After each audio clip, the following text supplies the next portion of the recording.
At bago tayo maupo mga kapatid, ating buksan ang banal na kasulatan sa Matthew chapter 5, verse 5.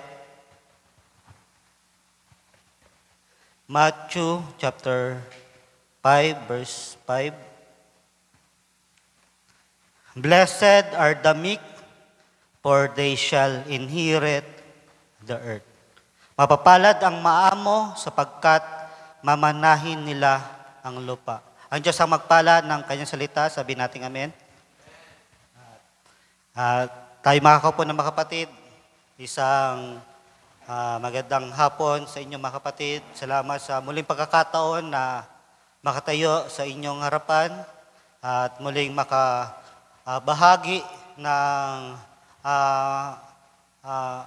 maikling pagtuturo mga kapatid.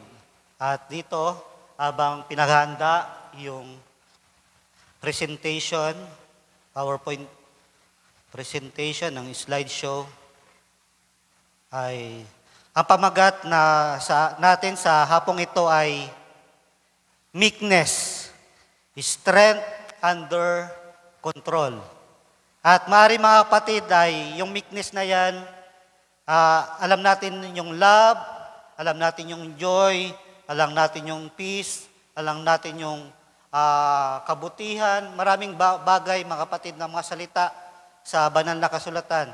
Subalit, itong salitang meekness, parang minsan ay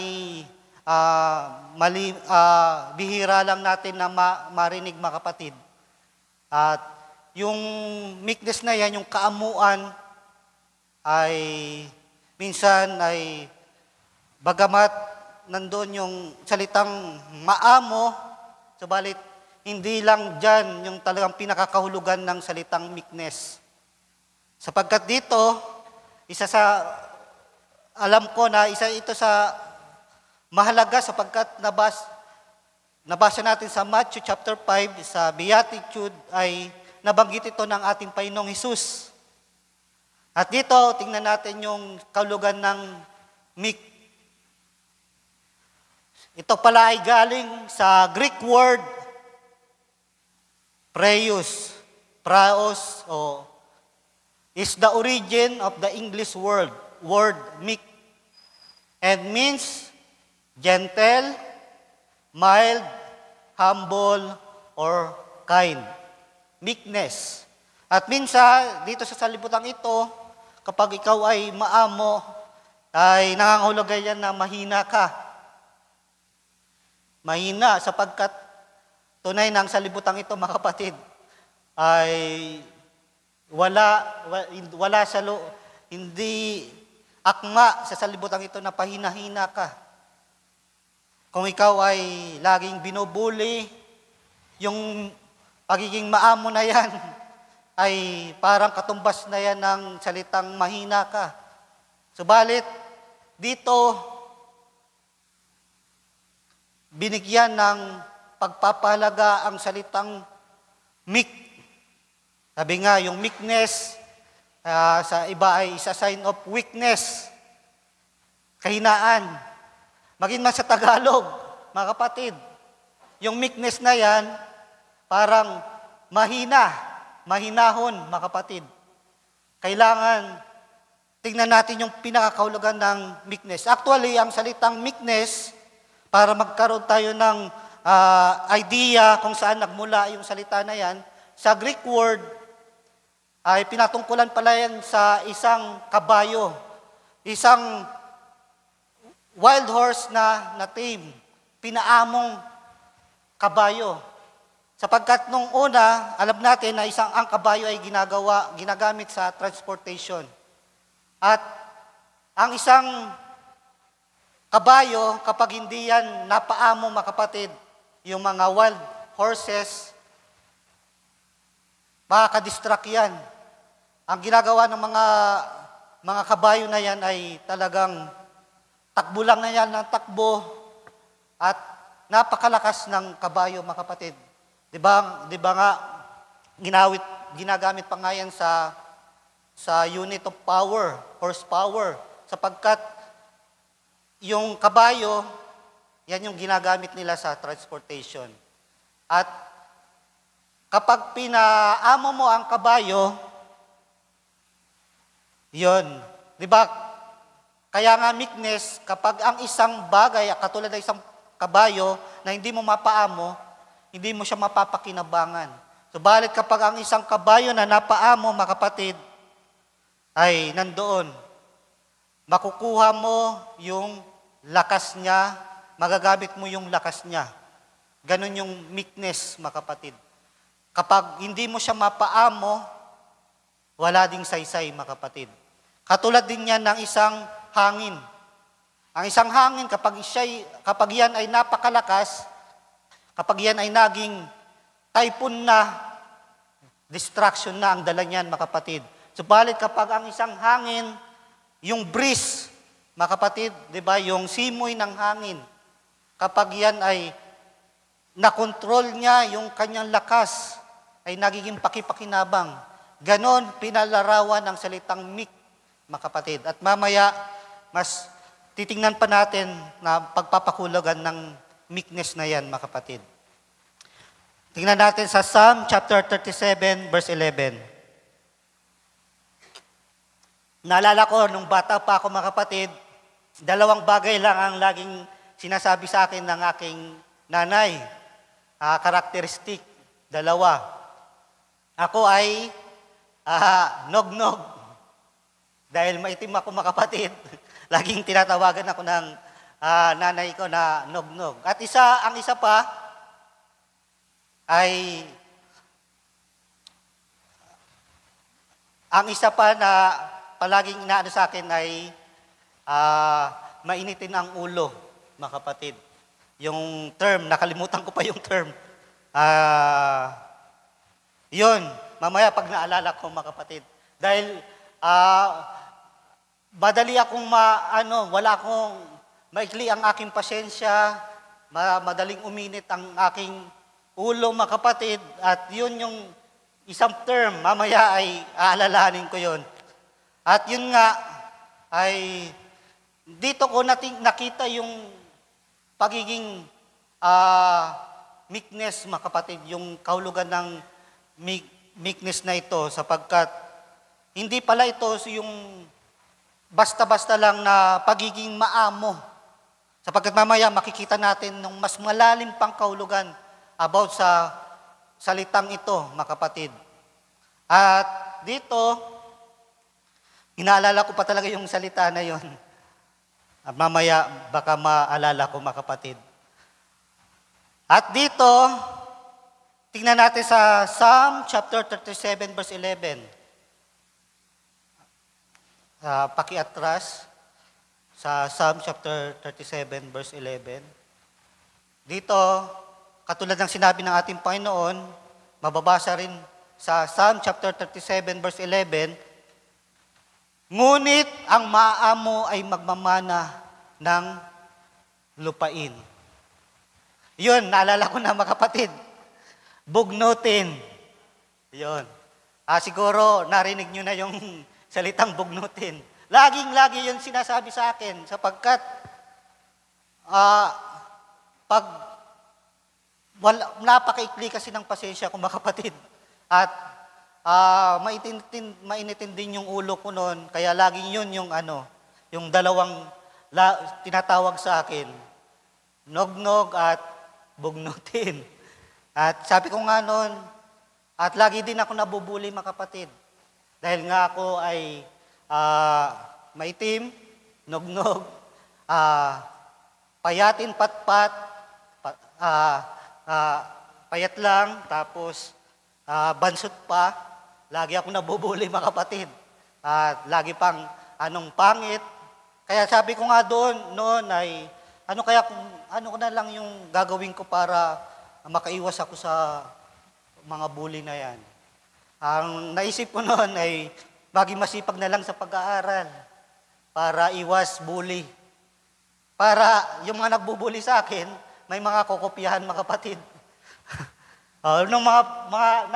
Sabi ko, maganda pala yung taktika ko na yun, ha. Wala na masyadong magbubuli.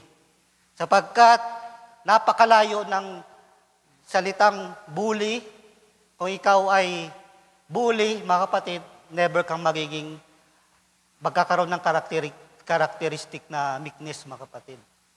'Di ba? May uso nga ngayon na salitang nonchalant. Ang nonchalant, mga kapatid, ay calm and relax. Pwede kasi yan na maging positive, mga kapatid. Kalma ka lang, 'di ba? Kaya nga yung kahulugan ng meekness, strength under control. Kapag ang isang kabayo ay hindi mo makontrol, 'di ba, hindi mo rin mapapakinabangan, mga kapatid. Yung hangin, kapag yan naman ay sobrang lakas, naghatid naman ng distraction. Kaya kapag isang bagay ay makontrol mo,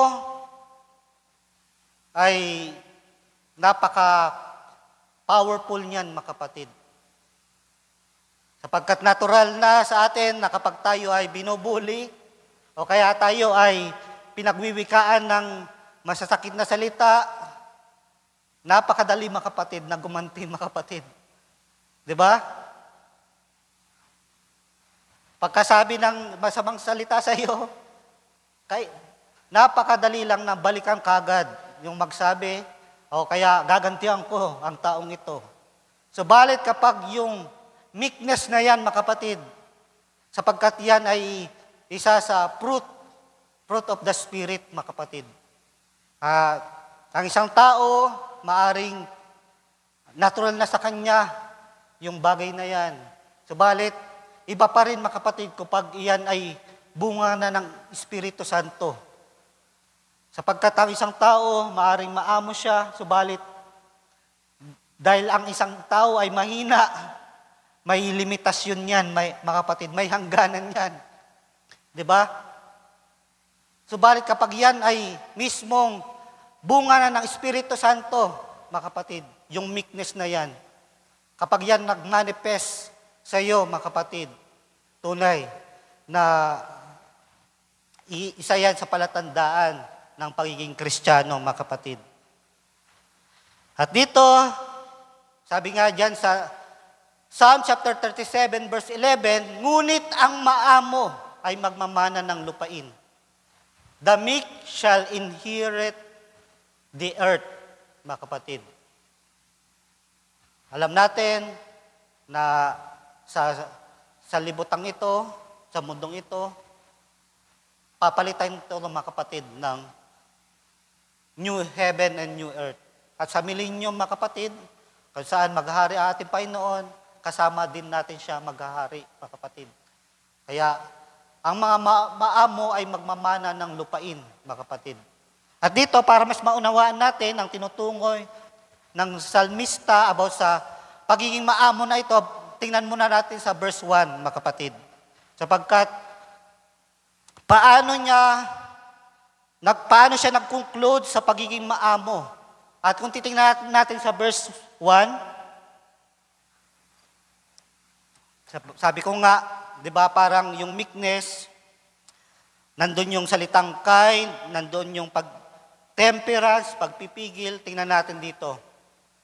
Psalms chapter 37, verse 1. Huwag kang mabalisa dahil sa mga manggagawa ng kasamaan, ni managhili ka man sa kanila sa nagsisigawa ng kalikuan. Bakit? Sa verse 1 pa lang, binanggit na yung bagay na yan. Sabi ko nga, kapag tayo ay nasasaktan, kapag ang isang tao ay gumagawa ng masamang bagay sa atin, ang unang gagawin natin? Paghihiganti, mga kapatid. Kaya nga dito, sa kakaisip mo na makaganti, mababalisa ka.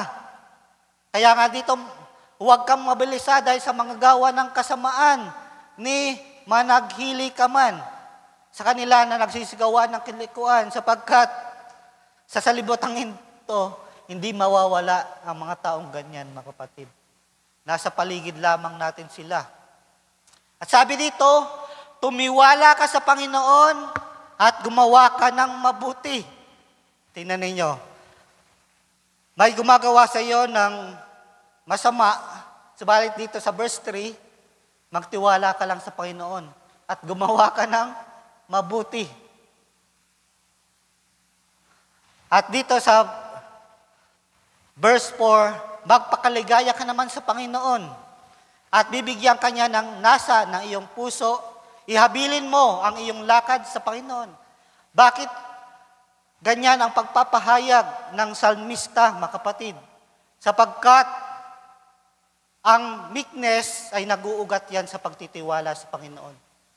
Mamaya na mababasa natin na ang paghihiganti pala ay hindi sa atin, mga kapatid, sa Panginoon. At kapag papairalin mo na gaganti ka kagad, makakagawa ka ng masama sa kapwa, ano ang resulta, mga kapatid? Mag-aaway lamang. Subalit kapag ikaw ay meek, kapag ikaw ay mahinahon, nandoon yung kaamuan mo, mga kapatid. Ipapakita dito ang isang karakteristik na mainam, mga kapatid. Sapagkat tunay, mga kapatid, na believing that God is sovereign, alam niya ang kanyang ginagawa, ang kapamahalan ng lahat ng bagay ay nasa kanya, kaya magtiwala lang tayo sapagkat papasaat saan pa, mga kapatid, ang paghihiganti ay sa Panginoon. At dito, sa pagpapatuloy,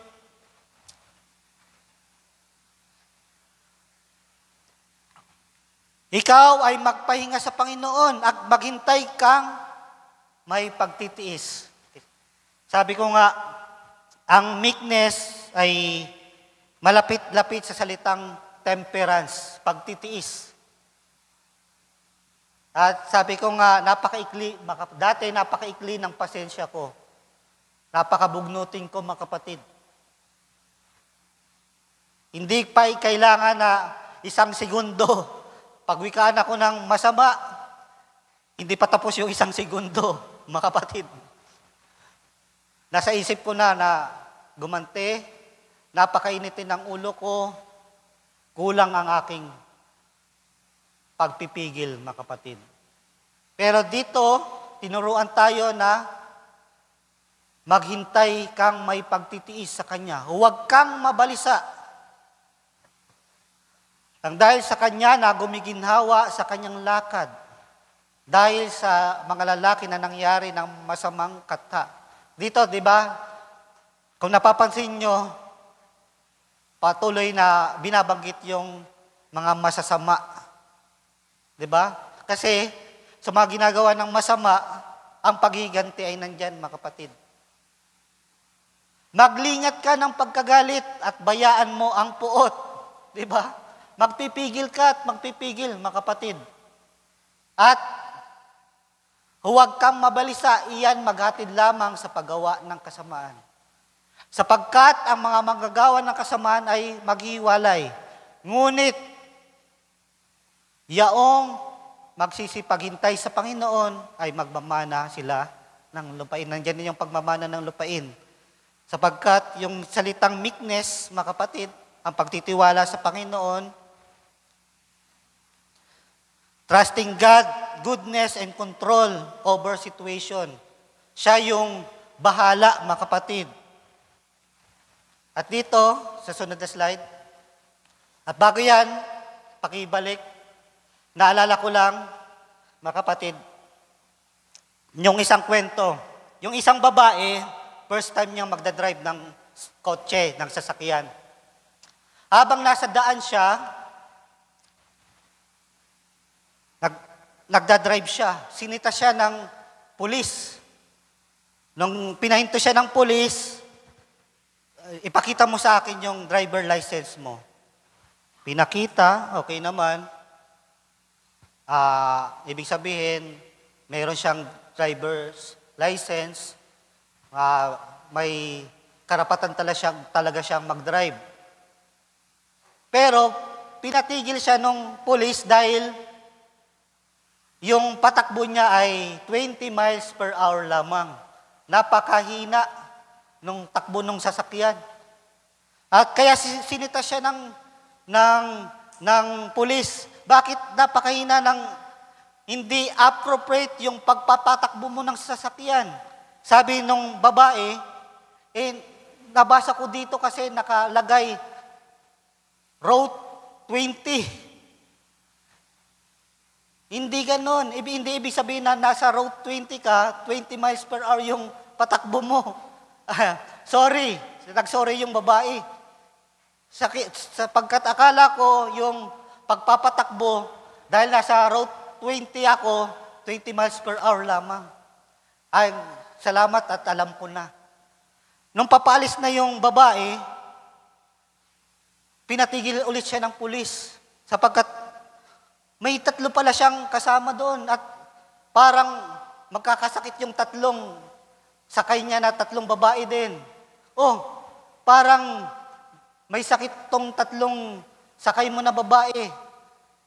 Bay, alam ako na malapit na ospital, pwede nating dalhin sila doon. Ay, okay lang yan.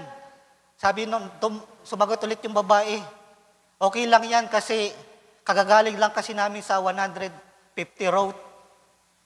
Ibig sabihin, bago pala nag 20 miles per hour, galing siya sa 150 miles per hour. Napakabilis niyan, mga kapatid. Akala niya, dahil nasa 150 road siya, ganun din yung patakbo niya. At ganyan ang meekness, mga kapatid.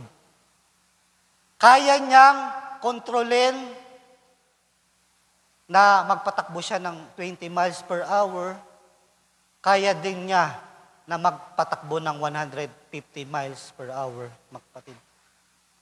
Ang meekness ay strength under control. Ang pagpipigil na yan, mga kapatid, ay napakahirap niyan. Biruin mo, magpapatakbo ka ng alin sa inyo yung mas madali, mga kapatid. Siguro, mas madali pa sa inyo yung magpatakbo kayo ng napakabilis kaysa magpatakbo ng napakahina. Siyempre, kapag nagpapatakbo ka ng napakahina, mga kapatid, aantukin ka, mauubusan ka ng pasensya, mga kapatid. At dito, pinakita ng babae na kayang-kaya niya na kontrolin yung kanyang sarili, mga kapatid. At ganon yung salitang meekness. Mas mauunawaan natin na kapag ang isang kabayo na wild horse, mga kapatid, kapag yan ay hindi mo napaamo, ay hindi mo rin siya mapagagamit. Katulad ng isang hangin na kapag sobrang lakas niya na, ay magdadala yan ng salanta, mga kapatid. At dito, sapagkat ang meekness na yan ay mag-uugat din sa salitang faith, mga kapatid. Na pagtitiwala mo sa Diyos at ang Diyos ay may kontrol ng lahat ng bagay at ang paghiganti ay sa Kanya, mga kapatid. At dito, tingnan natin sa sunod na slide. May isang karakter sa Biblia ang tinatawag na meek, maamo. Tingnan natin dito sa Numbers chapter 12 verse 1. At si Miriam at si Aaron ay nagsilitaan laban kay Moises.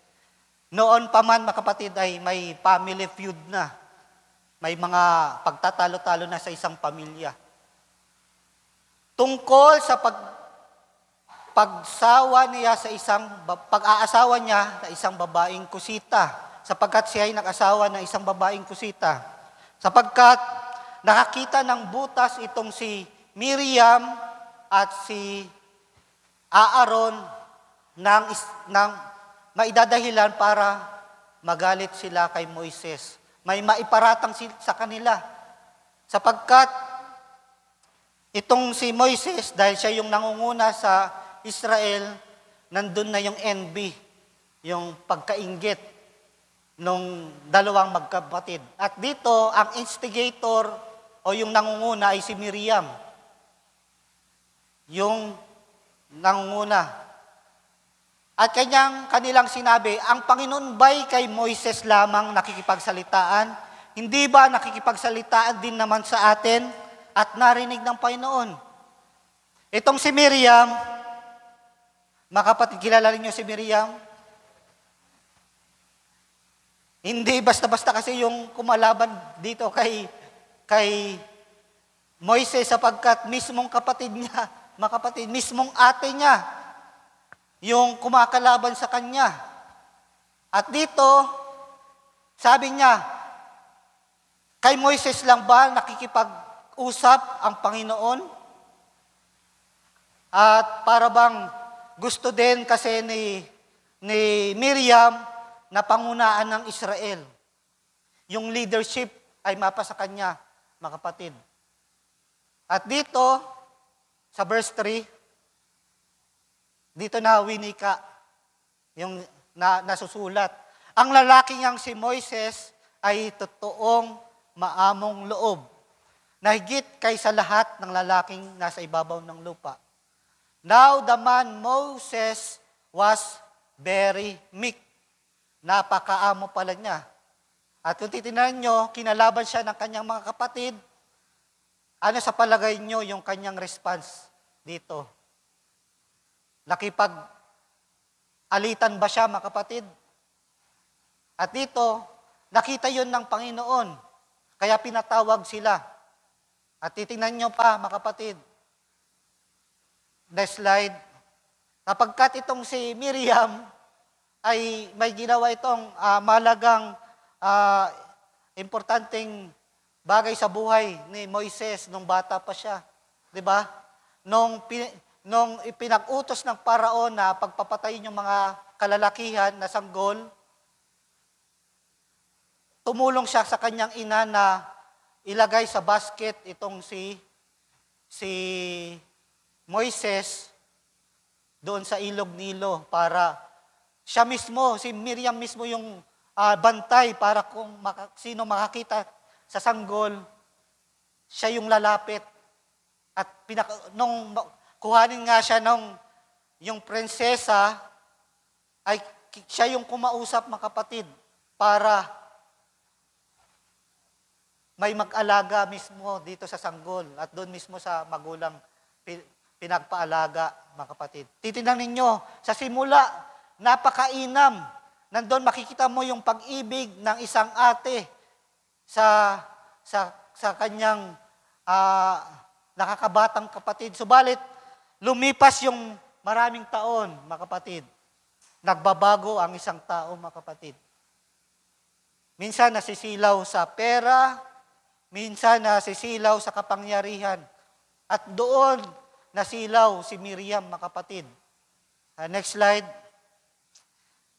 Kaya kapwa pinatawag yung magkakapatid, kapatid dito, at ano yung response ni Moises. Dahil nga siya ay maamo, sabi dito, he opened not his mouth. Sa Romans chapter 12 verse 17, huwag kang magbayad sa kanino man ng masama. Sa masama. Don't return evil to evil, mga kapatid. Huwag mong gantihan ng masama ang gumagawa sa iyo ng masama. Dito sa Romans chapter 12 verse 19, huwag kayong maghigantihan, mga iniibig, kundi bigyan ninyong daan ang galit ng Diyos, sapagkat nasusulat, akin ang paghiganti, ako ang gaganti, sabi ng Panginoon. Diba? Kung mas maunawaan natin ang salitang yan, madali na ba tayo maghiganti, mga kapatid? Kapag may gumawa sa atin, yung sariling kamay natin, yung ipaghiganti natin, sabi diyan, huwag na, mga kapatid. Nasa Diyos ang paghiganti. Tinuturuan tayo ng pagiging maamo, mga kapatid. Sabi ko nga, yung meekness na yan, may malalim pang pagpapakaulugan.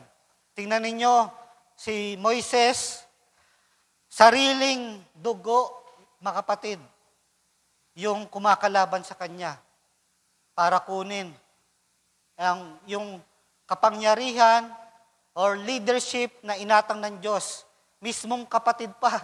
Di ba? Mga kapatid, mas masakit yan. Di ba? Minsan nga may masasabi tayo, sa dinami-dabi ng tao, hindi ko ine-expect na ikaw pa yung gagawa nito sa akin. Mas mahirap, mas masakit mga kapatid na kapag ikaw ay ginawa ng mismong kapamilya mo ng masama mga kapatid. Na doon yung gagawin mong pagpipigil. Ano ba, gaganti ako dito o hindi? Subalit, dito pinakita yung pagiging maamo ni Moises, mga kapatid. Siya yung pinakamaamo. Kaya nga, nakita ng Panginoon ng kung paanong dito pinapakita na ginagawan siya ng masama ng dalawang kapatid niya, mga kapatid. At dito, to the rescue ang ating Panginoong Diyos. Kaya nga dito, Numbers 12, verse 6, at kanyang sinabi, dinggin ninyo ngayon ang aking mga salita. Ito na yung pangusap ng Panginoong Diyos sa tatlo. Pinagharap-harap sila, pinalapit sila sa Panginoon at winika ito ng Panginoon Diyos. Digin ninyo ngayon ang aking mga salita.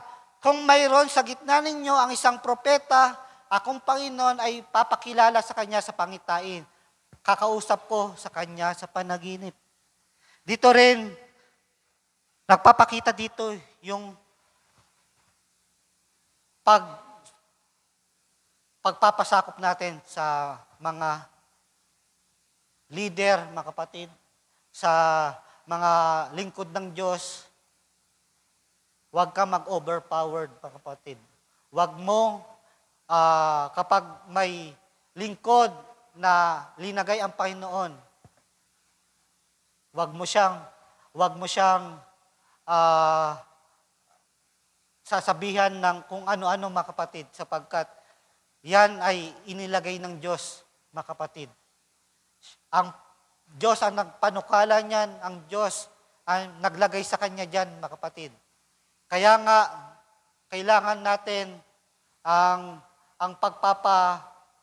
sa ilalim sa kapangyarihan, mga kapatid. Dito, ang Panginoong Diyos ay nagwika na si Moises ang aking itinalaga para manguna sa bayang Israel. Ang aking lingkod na si Moises ay hindi gayon. Siya'y tapat sa aking buong buhay. Diba? Kung meron man nakakakilala kay Moises, yun ay ang Panginoon, mga kapatid.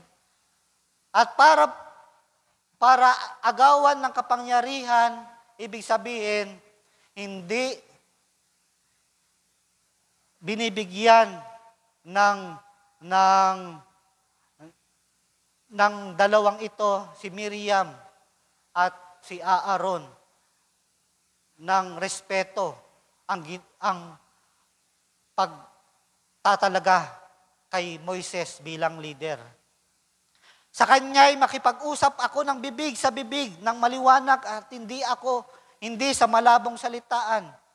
Bakit nga hindi kayo natakot na magsalita laban sa aking lingkod, laban kay Moises? Diba? Kaya kailangan tayong tumingin, mga kapatid, kung sino ang inilagay ng Diyos para mamuno, kung sino ang inilagay ng Diyos para sa inyo, mga kapatid. Sapagkat kung ikaw ay maghihimagsik, lalaban dito, nangangahulugan niya ng paglaban sa Diyos. Sapagkat hindi nagkataon, mga kapatid, na ang Diyos ay nagtalaga. Katulad niyan, kung si Brother Otchot, ang youth leader, siya yung mamumuno, mga kapatid. At kung meron sa inyo, mga kapatid, yung against, nandito yung salitang meekness, mga kapatid. Ang pagpapasailalim sa kapangyarihan. At nandun yung meekness, ang pagpipigil, mga kapatid.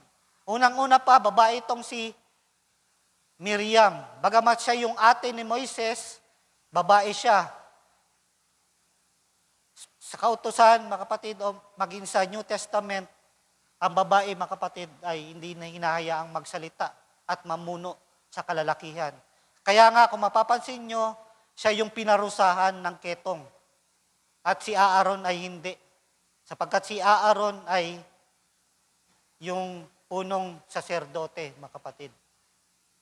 At dito, next slide, naparusahan itong si Miriam. At ang galit ng Panginoon ay nagningas laban sa kanila at siya ay umalis. At ang ulap ay lumayo sa tolda at narito, si Miriam ay nagkaketong na pumuting gaya ng nyebe. Tiningnan ni Aaron si Miriam at narito, siya ay nagkaketong. Si Miriam lamang yung nagkaroon ng ketong. Siya kasi yung instigator. Siya yung nagpasimuno. Diba? Sa lahat ng pag-aaklas, pag-aalsa, mga kapatid, may instigator dyan. May namumuno dyan. Halika kayo. Mag-alsa tayo. At dahil dito, si Miriam, mga kapatid, ganyan yung nangyari. Anong ginawa ni Moises na namihimik lamang siya? At to the rescue ang ating Panginoon, mga kapatid. At dito, next slide. Pero, di ba, he opened not his mouth, number 1. Hindi siya nagsalita. Pero dito sa number 2, he opened his mouth for supplication, mga kapatid. Sabi ko nga, kailangan alam mo kung kailan ka magmiminor, kung kailan ka magpapabilis, mga kapatid. Dito, nung una, hindi siya nagsalita. Subalit dito, sa pagkakataon na kailangan na siyang magsalita, he opened his mouth. Para saan? At humibig si Moises sa Panginoon na sinasabi, Panginoon, pagalingin mo siya, O Diyos, ipinamamanhik ko sa iyo, di ba? Sa halip na siya'y magtanim ng sama ng loob sa kanyang ate, sa kanyang kapatid, siya'y humibig sa Panginoon. Please, nandun, yung pamamanhikan niya, pagalingin mo si Miriam. Diba? Huwag nating gantihan ng masama ang masama, mga kapatid. Do not render evil to evil, mga kapatid. Sapagkat kung ganyan, hindi nagpapakita yan ng pagiging Kristiyano, mga kapatid. At dito, sunod na slide. Diba? Ganyan ang sinabi ng ating Panginoong Hesus. Datapwat sinasabi ko sa inyo, ibigin ninyo ang inyong mga kaaway at idalangin nyo ang sa inyo'y nagsisiusig. Love your enemies, bless them that curse you, do good to them that hate you, and pray for them which despitefully use you and persecute you. Napakahirap na bagay na yan, mga kapatid. Diba? Love your enemies.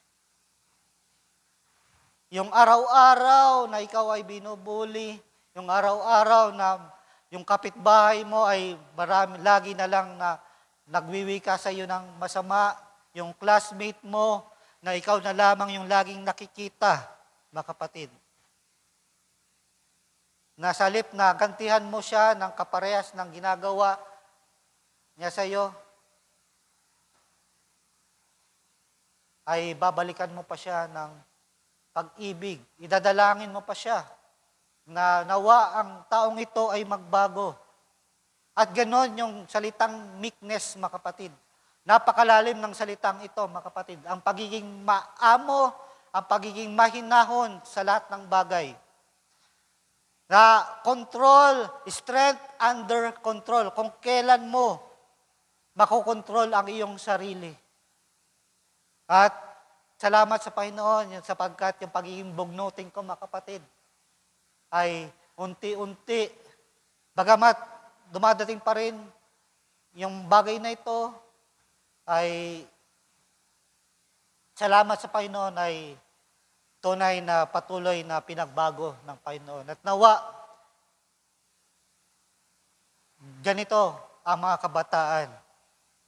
Nandoon yung meekness, ang pagiging kalma, mga kapatid, gentle, nandoon yung pagiging maamo mo. Sapagkat alam ko may mga natural na sa inyo na maamo.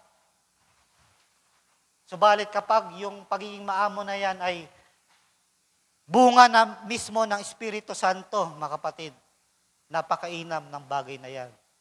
Sapagkat kung sariling naturalesa mo lang yan, mga kapatid, bilang tao, may limitasyon yan, ay makakalampas ka din sa iyong pagpipigil. Subalit kapag yan ay mismong bunga na ng Espiritu Santo, mga kapatid, napakainam yan.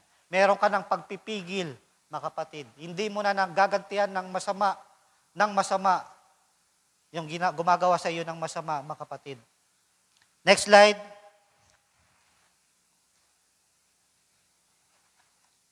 Proverbs chapter 25, verse 28. Siyang hindi pumipigil ng kanyang sariling diwa ay parang bayang nabagsak at walang kuta. Ang isa pala na hindi kayang pigilin ang kanyang sarili ay hinahalin tulad, mga kapatid, sa isang kuta. Parang isang kaharian na may harang, may kuta, ay defenseless. Parang wala din niya na walang harang o nagproprotekta, mga kapatid.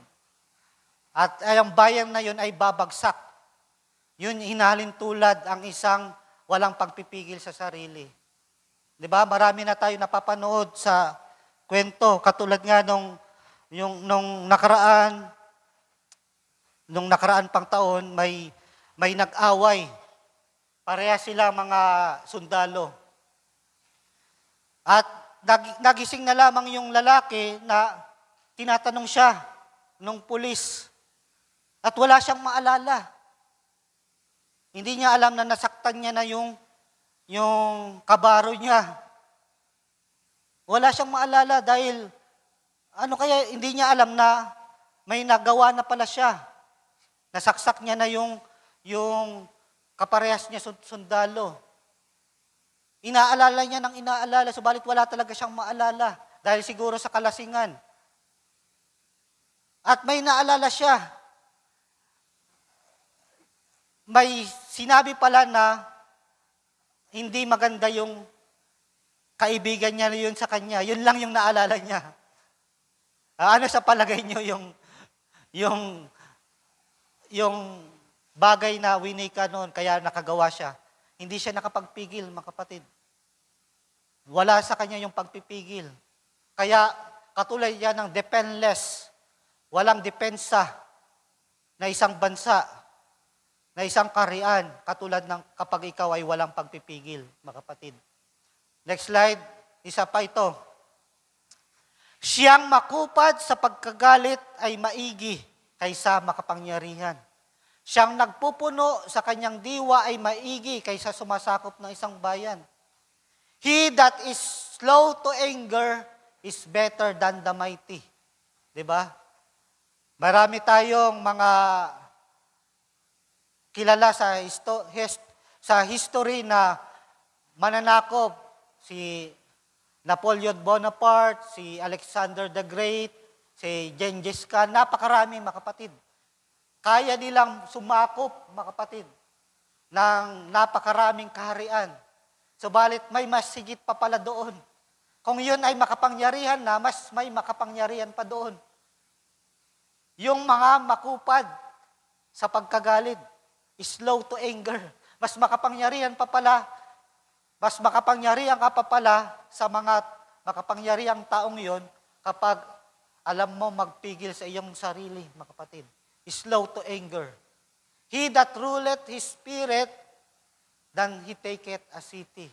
Yung sumasakop ng maraming mga bayan ay daig pa ng isang tao na kayang kontrolin ang kanyang emosyon, ang kanyang sarili, mga kapatid. At ganon yung salitang meekness, mga kapatid. Next slide.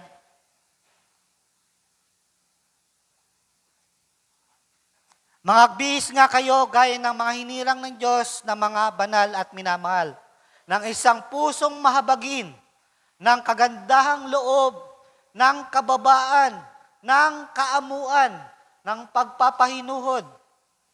Put on therefore the elect of God. Ganito pala yung mga hinirang ng Diyos, mga kapatid. Kailangan bihisan mo yung sarili mo. Bowel of mercies, kindness, humbleness of mind, meekness, long-suffering, mga kapatid. At di ko alam kung ilan yung mga meron nito dito. Ang kagandang loob, ang kababaan, ang kaamuan, ang pagpapahinuhod. Napakahirap, mga kapatid, kung sariling lakas mo lamang ang gagawin mo para dito, mga kapatid. Kailangan mo ng tulong ng Espiritu Santo, mga kapatid, na gumawa sa iyong buhay para magkaroon ka ng mga bagay na ito. Magtiisan kayo sa isa't isa at magpatawaran kayo sa isa't isa. Kung ang sino man ay sumbong laban kanino man, na kung paanong pinatawad kayo ng Panginoon, ay gayon din naman ang inyong gawin. Diba? Maaaring may narinig kayo na masasamang salita laban sa iyo. Anong gagawin mo? Papatawarin mo. Ang Panginoong Diyos na ang bahala sa Kanya. Nandun yung pagpipigil mo, ang kaamuan mo, para huwag makipag-away, mga kapatid. Wala tayong laban sa ating mga kapatid. At dito, kailangan natin ng meekness, mga kapatid. Kung hindi mo trip yung kapatid mo, o parang hindi mo gusto yung kanyang ugali, o parang ayaw mo lang sa kanya, at kung dahil sa yung tinitira ka pa talikod, kung anumang mga masasamang salita sa iyo, maging mahinahon ka lamang, mga kapatid. Nandun kailangan yung pagpipigil, yung calmness, mga kapatid, na huwag papairalin yung mismong sama ng loob mo. At baka hindi ka makapagpigil, makagawa ka pa ng kung anong bagay, mga kapatid. Dito, next slide. Datapwat ang bunga ng Espiritu ay pag-ibig. Alam natin yan. Madalas na pinapangaral lang about sa pag-ibig, katuwaan, kapayapaan, pagpapahinuhod, kagandahang loob, kabutihan, pagtatapat. At minsan, hindi natin nabibigyan pansin ang salita dito. Kaamuan. Nandito pala siya. It is one of the fruit of the Spirit, mga kapatid. Kaamuan, pagpipigil, laban sa mga bagay yan ay walang kautusan. Meekness, mga kapatid. Kaya nga nabanggit ito ng Panginoon, Jesus, mapalad sila na mga maamo sapagkat sila'y magmamana ng lupa, mga kapatid. Meekness. Nawa sa araw na ito ay hindi lamang lagi naisip natin yung mga napaka-importanting bagay. Alam natin yung pag-ibig, katuwaan, at minsan itong meekness na yan, kaamuan, minsan kasi parang napakababang salita lamang sa Tagalog yung kaamuan, maamo. Sapagkat yung maamo na yan, kung sa libutan, it is a sign of weakness, mga kapatid. Subalit, yung meekness na yan is actually strength, mga kapatid, kapag yan ay nakokontrol mo. At next slide.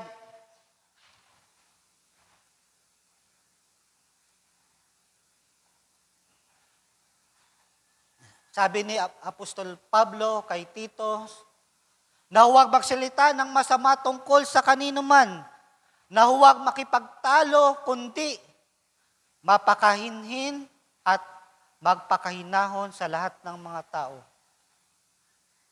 Nagkakaroon ng division, mga kapatid, sa isang iglesia dahil sa ego, mga kapatid. Kapag natapakan na kasi ang ego mo, Kapag ikaw ay minaliit, mga kapatid, ano yung aangat? Yung pride, mga kapatid. At napakahirap magpakababa, mga kapatid. Napakahirap magpakahinahon. At yun yung tinuturo sa atin, yung gentleness, yung meekness, mga kapatid. Huwag kang magsalita ng masama tungkol sa kanino man. Kaya nga, i-avoid nyo yung chismisan, mga kapatid. I-avoid nyo yung bagay na mga makapagsalita ka ng masama laban sa, lalong-lalo na kung iyon ay yung kapatid. Minsan napakahirap kasi, mga kapatid. 'Di ba? Parang napakaganda kasi ng libangan minsan na makakasama kayo dahil wala na kayong mapagkwentuhan. Ano kayong pagkwentuhan natin? Ay, 'di ba si ano? 'Di ba siya yun, no? 'Di ba? May ginawa na naman 'yan. Bakit kaya laging ganito siya? Yung kahinaan lagi ng kapatid yung napapansin, mga kapatid. Marami ka ng laban na sinasalita sa iyong kapatid. Nasaan yung pag-unawa, nasaan yung pag-ibig mo sa kapatid na yon, at nandoon ay nawawala yung pagpipigil mo, nawawala yung meekness mo, sapagkat tunay na ang salitang ito ay napakalalim, mga kapatid. Huwag magsalita ng masama tungkol sa kanino man, na huwag makipagtalo, kundi mapakahinhin, magpakahinahon sa lahat ng mga tao. Next slide. Ephesians chapter 4, verse 1. Namamanhik nga ako sa inyong bilanggo sa Panginoon. Ito ay patungkol sa mga naglilingkod, mga kapatid. Kayo'y magsilakad ng nararapat sa pagkatawag sa inyo'y itinawag ng buong kapakumbabaan at kaamuan. Minsan, lagi nating naisip kasi yung kakumbabaan. At lagi palang nababanggit itong kaamuan na ito. Maging ako, mga kapatid, hindi ko rin ito napapansin. Yung salitang kaamuan na ito. Di ba parang minsan hindi natin nabibigyan ng pansin. Ano kaya itong kaamuan na to? Na may pagpapahinuhod, na nangagbatahan kayo ng pag-ibig, na pagsikapan ninyong ingatan ng pagkakaisa sa Espiritu sa tali ng kapayapaan. Next slide. Ngunit tanggihan mo ang mga usapang walang kabuluhan at hangal, yamang nalalaman mo na nagbubunga ng pagtatalo-talo. At ang alipin ng Panginoon, ang mga naglilingkod, ay hindi nararapat makipagtalo, kundi maamo sa lahat. Diba? Kung sasabihin, paano yung pagiging maamo sa lahat? Nung pala, mga kapatid, yung pagpipigil mo, yung pagpapakumbaba mo, hindi mo tinitingnan yung sarili mo na nakakaangat, yung ideya mo talaga yung tama, at yung pinagdidiinan mo, kaya nagkakaroon ng pagtatalo-talo. Sapat na makapagturo, matiisin, na sawaing may kaamuan ang mga nagsisisalangsang. Minsan, maaaring mapagsabihan natin ang ating mga kapatid na nagiging harsh tayo, mga kapatid. Hindi natin napapansin na yung pagsalita pala natin ay imbes na makakabuti ay mas lalo pang nakasama dahil na mas nasaktan pa natin yung kapatid natin. At na dito, nasawaing may kaamuan. Baka sakaling sila ay pagkalooban ng Diyos ng pagsisisi sa ikakalam ng katotohanan. Di ba nandun yung pagkukontrol mo na may kaamuan? Next slide. Dito naman ito para sa mga sister, mga kapatid. Kundi ang pagkakataong natatago sa puso na may damit na walang kasiraan na espiritong maamo at paayapa. Sa mga unahan, maging man sa kanina, mga kapatid, yung pagsusuot, nandun yung modesty, mga kapatid. Nalalapit-lapit kasi yung salitang modesty sa salitang meekness, mga kapatid. Dito pinangusap yung about sa pagdadamit ng maayos, at dito rin yung espiritong maamo at payapa. 'Di ba? Kasi dito pinapakita kasi ni Apostol Pedro na nakikisabayan din kasi yung mga kababaihan sa mga kalalakihan. 'Di ba? Kaya nagkakaroon ng pagkakaalitan kapag hindi nagpapasakop ang isang babae, nandun na, nangyayari yung mga bagay na ito. Subalit, sabi dito, kailangan magkaroon ng espiritong maamo at payapa. At bakit kamo na may malaking halaga sa panginingin ng Diyos? Great price pala sa ating Panginoon ang bagay na ito. Having a meek and quiet spirit, mga kapatid. At dito, sunod na slide.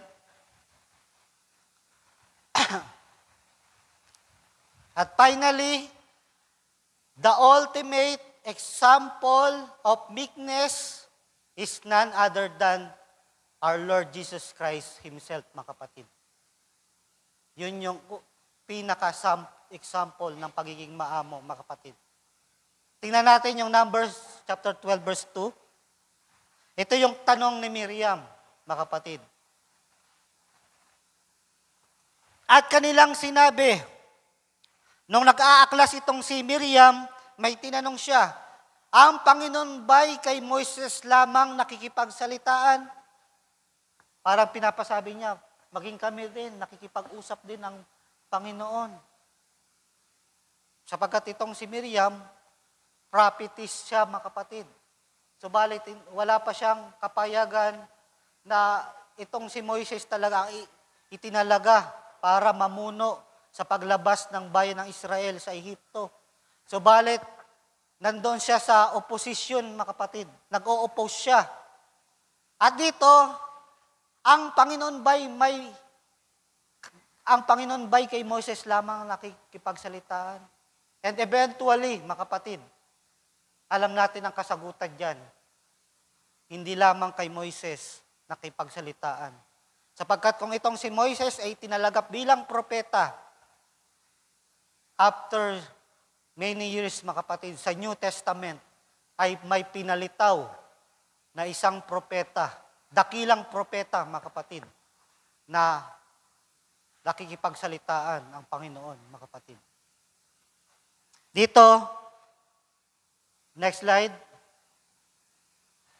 Ikukumpara natin ngayon. Nagtanong si Miriam, kay Moises lamang ba nakikipagsalitaan ng Panginoon? Eventually, hindi. Sapagkat maging si Moises, sa pamamagitan ng pagtotoo ni Stephen, sa Acts chapter 7, verse 37, winika pala ito ni Moises. Itong yaong si Moises na nagsasabi sa anak ni Israel, palilitawin ng Diyos sa inyo ang isang propeta na gaya ko. Sabi niya, nung nagtanong si Miriam, sa kanya lang ba siya mangungusap? Eventually, meron pala. Palilitawin ng Diyos sa inyo ang isang propeta na gaya ko mula sa inyong mga kapatid. A prophet shall the Lord your God raise up unto you of your brethren like unto me. May katulad ko, na gaya ko. At kung yung karakteristik na namumukod tangi, na kitang-kita dito kay Moises ay pagiging maamo, syempre pa, of course, yung propeta na ito, mga kapatid, ano sa palagay nyo, yung karakteristik na meron ang dakilang propeta na ito, mga kapatid. Next slide. Pagkukumparahin natin. Sa Numbers chapter 12, verse 7, ang aking lingkod na si Moises ay hindi gayon. Siya'y tapat sa aking buong buhay. Nung pinagtanggol ng Panginoong Diyos itong si Moises, sabi niya, itong lingkod ko na si Moises ay tapat. At sa Hebrews chapter 3, verse 1 to 2. Kaya nga, mga banal na kapatid, may mga bahagi sa pagkatawag ng kalangitan inyong isipin. ang apostol at dakilang saserdote na ating kinikilala, si Jesus, ang dakilang propeta na tinutukoy, mga kapatid. Na siya'y tapat, katulad ni Moises na tapat, na siya'y tapat na nalagay sa kanya, na gaya rin naman ni Moises sa buong sambayanan niya. Another comparison, next slide. Numbers 12 verse 3, ang lalaki niyang si Moises ay totoong maamong loob na higit kaysa lahat ng lalaking nasa ibabaw ng lupa.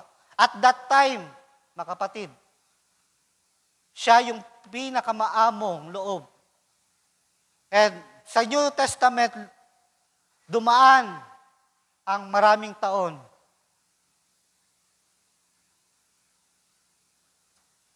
Nang isugo ng Diyos ang kanyang anak, mga kapatid. Bilang dakilang propeta, mga kapatid. Mismo ang ating Panginoon ay nagpakilala at sinabi ito, mga kapatid. Pasanin ninyo ang aking pamatok at mag-aral kayo sa akin, sapagkat ako'y maamo at mapagpakumbabang puso, mga kapatid. He is the greatest example of being meek, mga kapatid. Ako ay maamo at mapagkumbabang puso. Alam niyo yung pagpipigil ng ating Panginoon sa mga panahong iyon, mga kapatid. May kakayahan siyang tumawag sa Ama na magpadala ng legion of angels para ipagtanggol ang ating Panginoong Hesus. Subalit hindi niya yon ginawa, mga kapatid. At dito, at kung may pagkakataon ating Panginoon, di ba, nung makita niya na yung templo ay ginagawang bentahan ng mga kalapate, di ba, ang ginawa ng ating Panginoon, di ba, tutumba niya yung mga, yung mga lamesa, pinagtatapon yung mga bariya. Nandoon, alam niya kung kailan siya magpipigil, kailan siya gagawa ng ganito, mga kapatid. At next slide. Alam natin ang naranasan natin Panginoong Hesus. Siya'y hinamak at tinakwil ng mga tao. Isang tao sa kapanglawan at bihasa sa karamdaman. At gaya ng isa na pinagkublihan ng kanilang mukha ng mga tao. Na siya'y hinamak at hindi natin hinalagan siya. Tunay na kanyang dinala ang ating karamdaman at dinala ang ating mga kapanglawan. Gayon may ating pinalagay siya sa hinampas, sinaktan ng Diyos at dinalamhati. Next slide. Ngunit siya'y nasugatan dahil sa ating pagsalangsang. Siya'y nabugbog dahil sa ating mga kasamaan. Ang parusa ng tungkol sa ating kapayapaan ay nasa Kanya. At sa pamamagitan ng Kanyang mga latay ay nagsigaling tayo. Siya'y napighati. Gayunman, siya'y dinalamhati ay hindi nagbuka ng Kanyang bibig. Nandun yung meekness, mga kapatid. Hindi niya binuka ang Kanyang bibig. Siya'y hinampas, nasugatan, pinarusahan, binugbog. Subalit, dahil ang Panginoon ay nagtataglay ng meekness na ito, ng kaamuan na ito, hindi siya nagbuka ng kanyang bibig. Bakit? Dahil kanyang pinagtiwala, God is sovereign, kontrolado ng lahat, ng Diyos ang lahat. At ang paghihiganti ay sa Kanya, mga kapatid. Dito, next slide.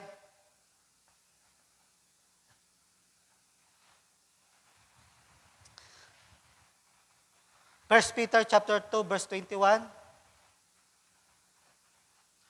Sapagkat sa ganitong bagay, kayo'y tinawag, sapagkat si Kristo man ay nagbata dahil sa inyo, na kayo'y iniwan ng halimbawa. Iniwan tayo ng halimbawa ng Panginoon. Yung pagiging meekness, yung pagiging meek, mga kapatid. na siya'y hindi nagkasala o kinasumpungan man ng daya ang kanyang bibig, na nang siya'y alipustain ay hindi gumanti ng pag-alipusta. Don't render evil to evil, mga kapatid. Huwag mong gantihan ng masama. Nang siya'y magbata ay hindi nagbala, kundi ipinagkatiwala ang kanyang sarili doon sa humahatol ng matuwid. Sapagkat alam natin, sa huling panahon, mga kapatid, may darating na paghatol.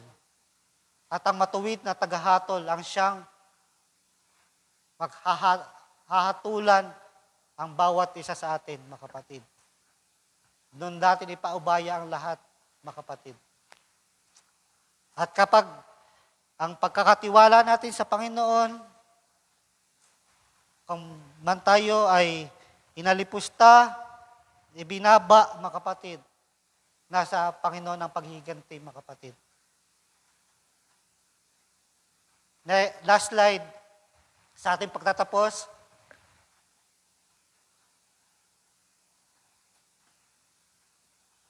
Kaya nga, nung ginawa ito ng Panginoon, nang ang Diyos Ama ay sinugo ang kanyang anak, at nandoon ang kanyang kahinahunan, ang kanyang kaamuan, anong ginawa sa kanya? Kaya siya naman ay pinakadakila ng Diyos at siya ay binigyan ng pangalang lalo sa lahat ng pangalan, upang sa pangalan ni Jesus ay luhod ang lahat ng tuhod na nanga sa langit at nanga sa ibabaw ng lupa at nanga sa ilalim ng lupa.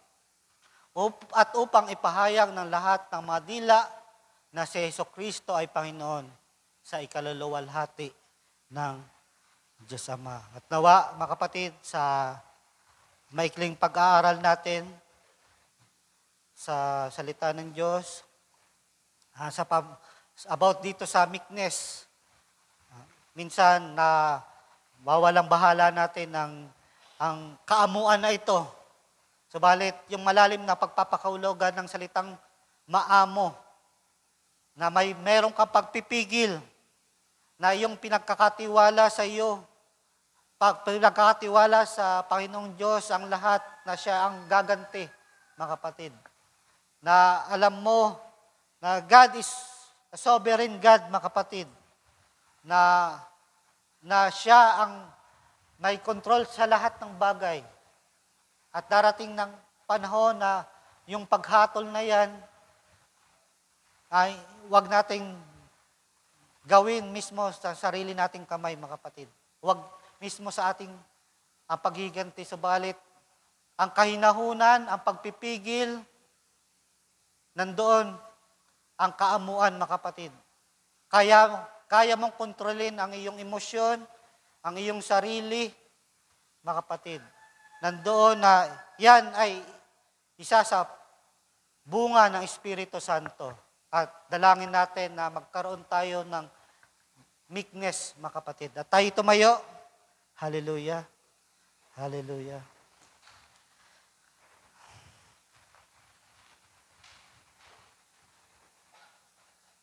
Nawa, binigyan tayo ng pagtuturo about sa kaamuan. Magtaglay tayo niyan, mga kapatid. Hindi yung yung nasa pagpapakahulugan nyo ng salitang maamo, mga kapatid.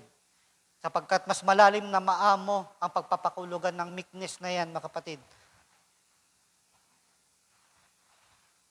Na ikaw ay pinagsasalitaan na ng maraming bagay, subalit nandun yung pagkokontrol mo, ipinagkakatiwala mo ang lahat sa Panginoon, nandun yung pagpipigil mo, alam mo kung kailan ka magsasalita, alam mo kung kailan ka magpipigil ng iyong dila, alam mo kung kailan ka mananahimik. Ganon ang meekness, mga kapatid. At nawa, isa yan sa bunga ng Espiritu Santo na taglayin natin, mga kapatid. Hallelujah. Hallelujah. Aming maibiging Diyos, ang Diyos ng aming mga buhay, ang Diyos na kung saan aming pinagkakatiwala ang lahat-lahat sa amin. Salamat, Panginoon, sa kaunting maikling pag-aaral na ito. Nawa, bawat isa sa amin ang taglayin. Hindi sa aming sariling lakas na taglayin ang meekness na ito, Panginoon.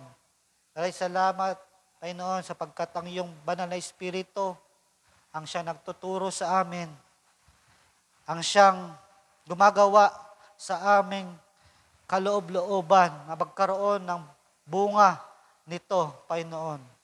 Ang pagiging maamo, ang pagpapakumbaba, ang pagpipigil. At nawa, Panginoon, ay taglayin ng bawat isa sa amin. Alisin ang mga bagay, Panginoon, na kawalan ng kontrol, Panginoon, na minsan sa kawalan namin ng kontrol ay nakakapagsalita kami ng masama sa aming kapwa, sa aming mga kapatid, na minsan, Panginoon, dahil sa pagmamataas namin, inaakala namin na mas magaling kami, na mas mataas kami sa iba, ay nandoon na nagagawa namin ang magsalita ng laban sa aming mga kapatid. Kaya, Panginoon, pagkalooban kami ng bagay na ito, na pagyamanin ang karakter ng pagkakaroon ng meekness, Panginoon. Dalangin namin, Panginoon Diyos, na patuloy na samahan mo kami, pagkalooban ng makalangit na karunungan, magtaglay ng ganito bunga ng Espiritu Santo sa aming buhay. Ito ay aming hiling, ito ay aming dalangin. Pinagkakatiwala sa iyo ang lahat sa pangalan ng aming Panginoong Hesus Kristo. Amen. Amen. Ating palakpakan natin, Panginoon.